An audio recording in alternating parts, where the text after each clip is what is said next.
Okay, so to complete the square, we have to take half of the middle term and square it. So that is 9. And again, half of the middle term squared. So that's 5 squared. So that's 25. Now the whole point for completing the square, I know this is not in the question, is so that we can factor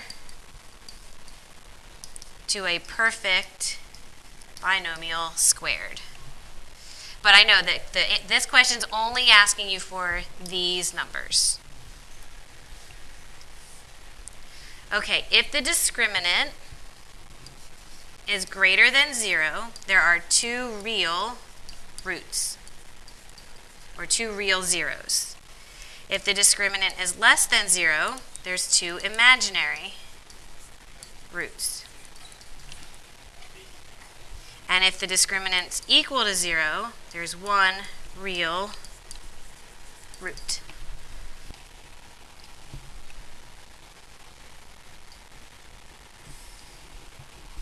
Okay, solve for Lx. So number 48 will factor. It's a trinomial where a is 1. So what multiplies to 11 that's going to add to negative 3? Is there anything? No, it's just 1 and 11. So it's not going to factor. So get rid of all that.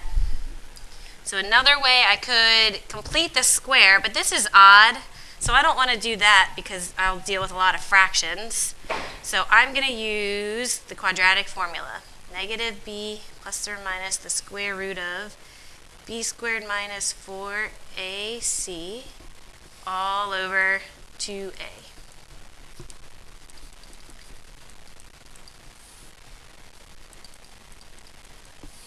Now 9 minus 44.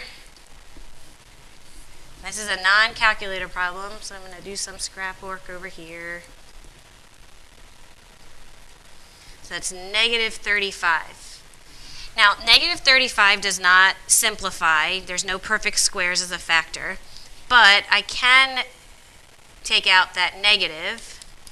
So my answer is 3 plus or minus I root 35 divided by 2.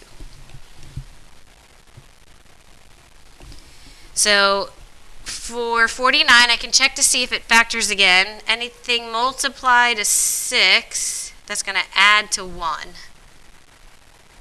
No, that's impossible. So for this one, I'm also going to use quadratic formula because completing the square with the 3 in the front, that makes it more complicated. So negative b plus or minus the square root of b squared minus 4ac all over 2a. Oops. So negative 1 plus or minus 1 minus 4 times 3 is 12 times 2, so that's minus 24 over 6. So that's negative 1 plus or minus the square root of negative 23. And again, 23 has no perfect squares in it as a factor. So the only thing I can divide out is that I. Now for 50,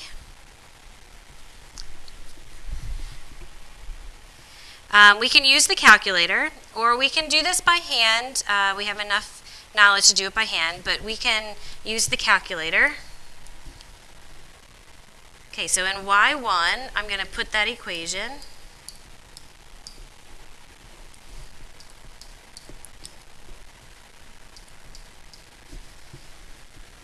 So thinking about my window, a 10 by 10 window is not going to be enough because they're saying that this is the initial height.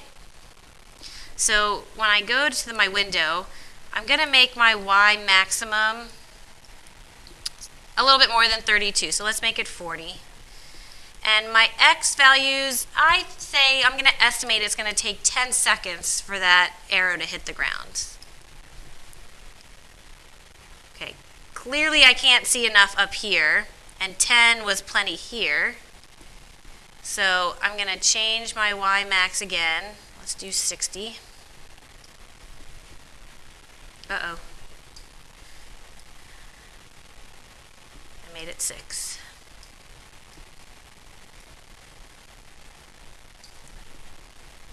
Let's try it. Oh, still not high enough. We're getting closer.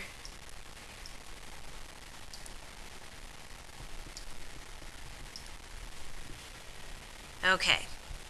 So how many seconds, after how many seconds will the arrow hit the ground? So that is the x value over here at the x-intercept. So I'm going to go second, calculate 0, number 2.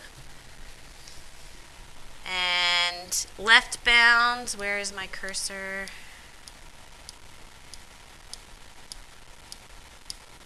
Okay, so to the left of it, enter. I move to the right, so I want to look to see where y is negative. I'll know I'll be to the right. I go back, guess. So when t is 4 seconds, how many feet high will the arrow be at 1.5? So if I hit trace and type 1.5, that's going to take my calculator and put it exactly when x is 1.5. We get 80 as the height. And then the maximum height, so that's going to be the maximum point there. So we're going to calculate the maximum.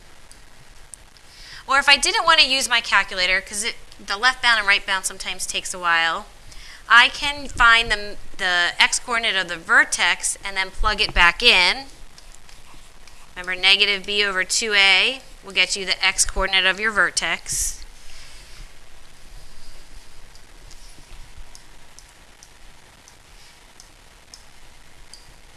I go back and guess, and it gives me 1.749998. So when I go to do my grid ends, 50a is 4. It does not matter if you put your answer in the furthest right or the furthest left. You just cannot put it smack in the middle. Now for this one, 1.74999, that I used the wrong, that's the x value. I really needed the y value there. I'm glad I didn't clear my calculator. So the maximum height is 81. Whereas, and the time that happens at is 1.7499 seconds. So 81 is the maximum height.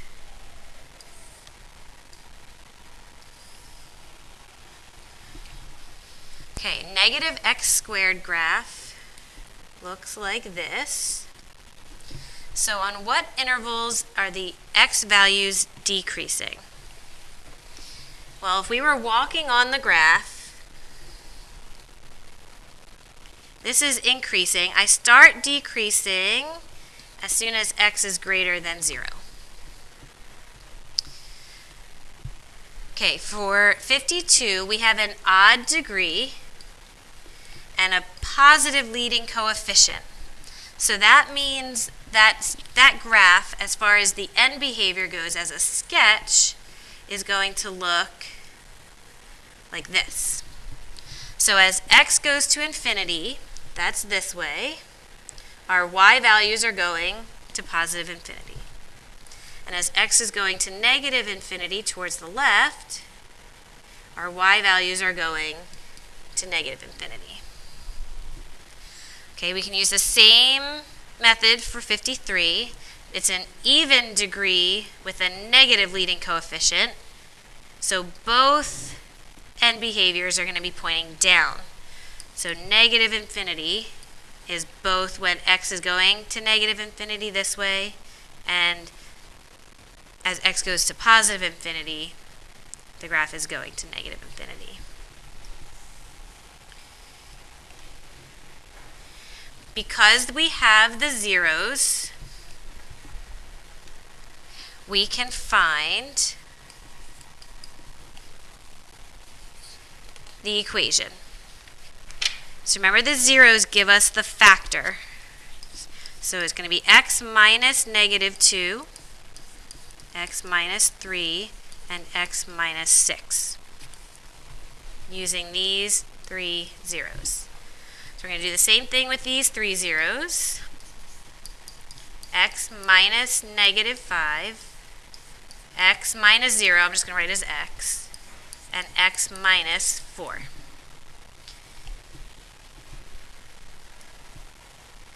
Okay, these are the sum and difference of two cubes. This is x to the third minus 5 to the third. So when we factor a difference, it's same, opposite, always positive. X is the a, and b is 5. So we've got x minus 5, x squared plus 5x plus 25. Same thing here. This is x to the third plus 4 to the third. So same, opposite, always positive.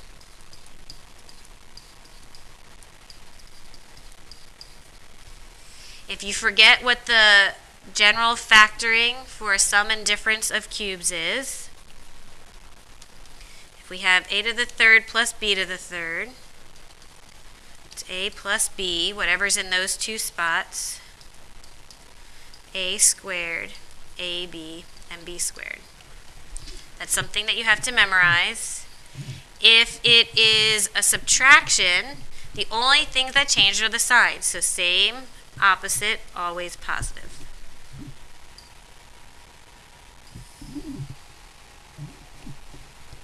Find all the zeros. Now, it says we can use a calculator. However, because it's all, I have to include imaginary and real. So I'm going to factor these. So 58 factors to 5x minus 2, because it's the difference of two cubes.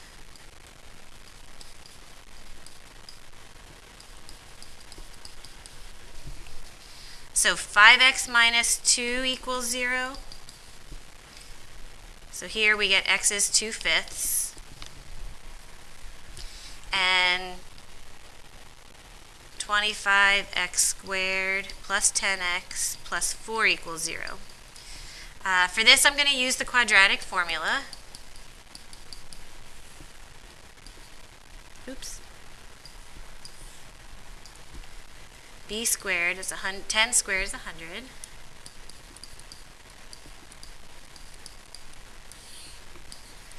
Now, because you can use your calculator, it can help make the arithmetic for this one easier. So 100 minus 4 times 25 times 4 is negative 300. And 25 times 2 is 50. 300, that's 100 times 3, and 100 is a perfect square. And I'm going to also square root out the negative 1. I have to simplify that. The top has a greatest common factor of 10.